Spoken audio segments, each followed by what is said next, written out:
Menin apam 80'den aşıp kaldı. Namazı үйрөтүп, жаттап, мээсине кирбей жатат. Кыршаста тайып калган. Алиязу билля, астагфирулла. Балдар, мындай, бул күлө турган маселе эмес. Бирок мына сөздү сиз жазып башыңыз керек эле да. Кандай болгон чакта дагы мына бул сөздү мындайдан туугандар кичине мындай эме менен болоюн. Урмат сый менен болоюн. Мен жаттап мээсине кирбей жатат, эсине тута албай, даже мээсине кирбей жатат деген дагы болгон.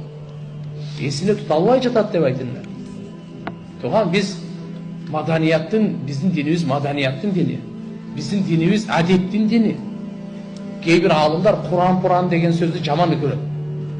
Куран деп айтпагын дейт. Мечит сечит. Не үчүн сечит? Мечит эле деп айтсene. Кээ бирлер айтып коет, мисалы ошо.